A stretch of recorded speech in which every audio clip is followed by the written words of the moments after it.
కావాలని తన భార్య కోమటిరెడ్డి లక్ష్మి కావాలని పట్టుబడుతున్నట్టు రోజు పేపర్లో వస్తుంది. ఇప్పుడు అందరూ చూస్తున్నాం మీడియాలో. ఈరోజు కూడా ఒక ప్రముఖ దినపత్రిక కూడా వచ్చింది, నిన్న వచ్చింది, మొన్న వచ్చింది. మామూలు పేపర్లలో వస్తే ఏం కాదు, కానీ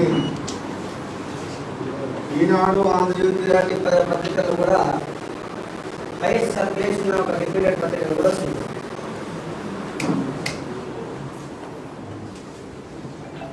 అందులో నిజం లేదు అని చెప్పినందుకే ఈరోజు దాని మీద వివరణ ఇవ్వాల్సిన అవసరం ఉంది. కరెక్ట్ వాస్తవం ఏందో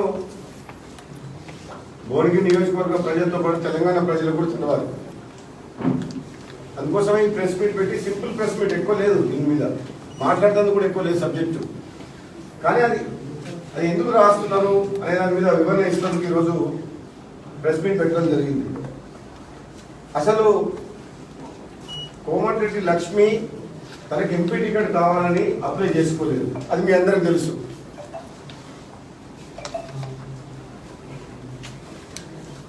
అప్లై చేసుకోనప్పుడు టికెట్ నేను ప్రయత్నం చేస్తున్నా, ఆమె కోసం పట్టుబడుతున్నా అనే మీనింగ్ లేదు.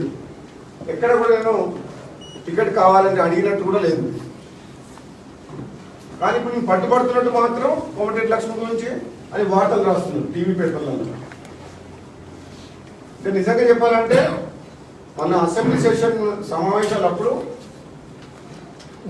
చాలా మంది విలేకరులు, ఎలక్ట్రానిక్ మీడియా విలేకరులు అసెంబ్లీ లాబీలో బయట కలిసినప్పుడు భువనగిరి పార్లమెంట్ సీట్ నుంచి చర్చ వచ్చినప్పుడు నన్ను అడిగింది.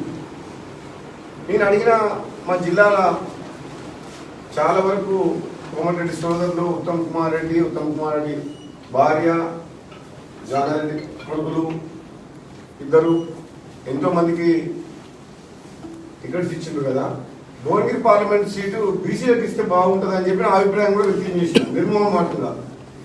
అది అఫీషియల్గా ప్రెస్ మీట్లో రాలే, కానీ చిట్ చాట్లో చెప్పిన ఇవ్వండి బీసీలకు, ఏం కాదు, మీరు కుటుంబం కోసం అడుగుతుండ్రా, మీ భార్య కోసం అడుగుతున్నా, లేదు అడగట్లేదు, నేను అప్లై కూడా చేసుకుంటలేను, అది బీసీలకు ఇస్తే గెలిపించుకుంటాం, బీజేపీ పార్టీ కూడా బీసీకి ఇచ్చింది కదా, మన పార్టీ కూడా ఇస్తే బాగుంటుంది అని నా అభిప్రాయం వ్యక్తం చేసింది.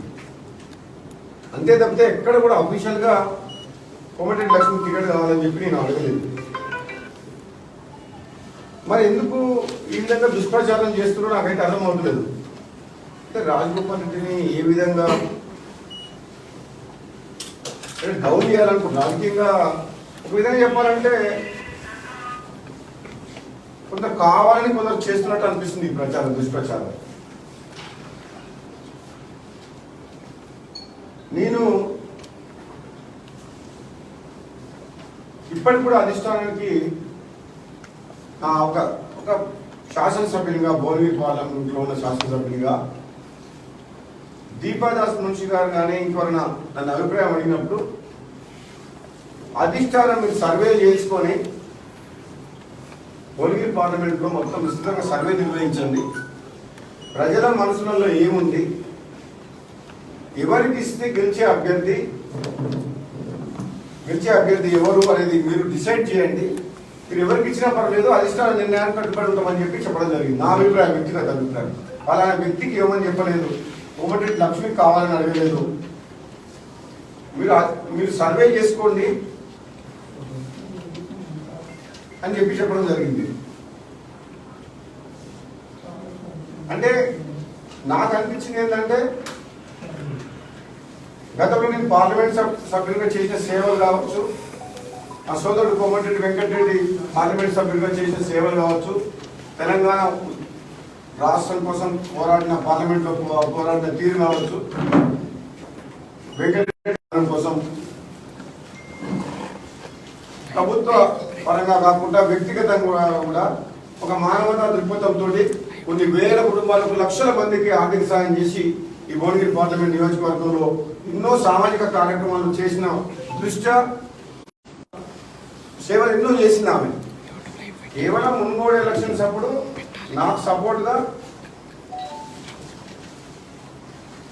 ప్రచారం చేసింది నా భార్యగా.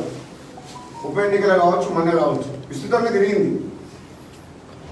కాకపోతే మొత్తానికి చూస్తే, ఓవరాల్గా చూస్తే జనగామ నియోజకవర్గంలో దాదాపు 15 కోట్ల రూపాయలతో ఓల్డేజ్ హోమ్ నడిచింది మహిళలకు, పేద మహిళలకు. సామాజిక సేవలకే పరిమితమైంది.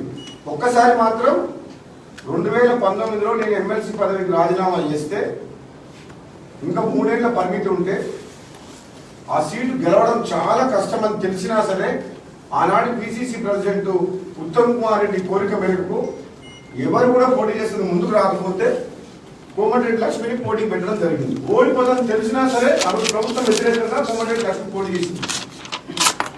కాంగ్రెస్ పార్టీని కాపాడాలి, బతికేయాలని చెప్పేసి ఉత్తమ్ కుమార్ రెడ్డి కోరిక మేరకు ఆ రోజు చేయడం జరిగింది. అంటే స్వతహాగా ఎప్పుడు నాకు రాజకీయాలకు వచ్చి పదవులు కావాలని చెప్పి ఎప్పుడు కూడా తను అడగలేదు, తను అప్లై కూడా చేసుకోలేదు.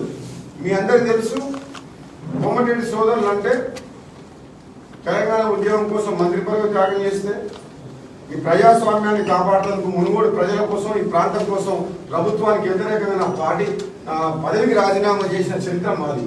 పదవుల కోసం ఎప్పుడు మేము పాకులాడలేదు. బాధాకరం ఏంటంటే భారీ టికెట్ కోసం పోటీ పట్టుబడుతున్నారు అన్నట్టు పేపర్లో రాస్తుంటే నాకు బాధ అనిపిస్తుంది. మేము ఎప్పుడు కూడా పదవుల కోసం అడగలేదు.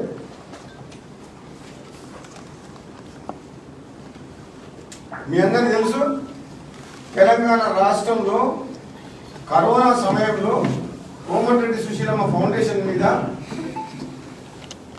దాదాపు 5 కోట్ల రూపాయలతోటి 50,000 కుటుంబాలకు నిత్యావసర సరుకులు కోమటిరెడ్డి సుశీలమ్మ ఫౌండేషన్ చైర్మన్ కోమటిరెడ్డి లక్ష్మి స్వతహాగా కరోనా సమయంలో అందించింది.